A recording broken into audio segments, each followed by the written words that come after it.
ខ្ញុំប្រកាសណាសូមនមស្ការចំពោះគុណព្រះរតនត្រ័យដោយសេចក្តីគោរពខ្ញុំប្រកាសណាខ្ញុំបាទសូមឱកាសដើម្បីបានអារាធនាព្រះពុទ្ធដីកាមួនលើដោយព្រះអធិកថាដូចតទៅតើការវាចាការបរិភោគអាហារពេលយប់មានផលដូចម្ដេចខ្ញុំបានស្ដាប់មកថាពាក្យនោះព្រះមានពភាទ្រង់ត្រាស់ហើយព្រះអរហន្តសម្ដែងហើយនៅក្នុងបិដកអធិកថាក្បាលទី16ទំព័រ215កៃដាគិរិសោតទី10មនាលភិក្ខុទាំងឡាយតថាគតបរិភោគវាចាការបរិភោគពុជនក្នុងវេលាយប់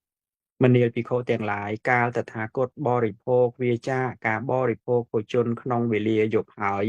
ក៏ដឹងច្បាស់នៅភាពជាអ្នកមានអាពាធតិចមានជំងឺតិចការក្រោករហ័សរហួនកម្លាំងនិងការនៅសប្បាយមនាលភិក្ខុទាំងឡាយអ្នកទាំងឡាយចូលបរិភោគវាចាការបរិភោគពុជនក្នុងវេលាយប់ចេញ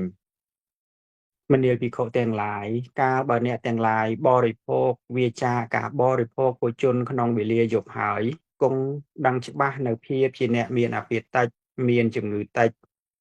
ការក្រោករហ័សរហួនកម្លាំងនិងការនៅសប្បាយពុំខានសូមសិក្សាព្រះអធិកថាបន្ថែមនៅទំព័រ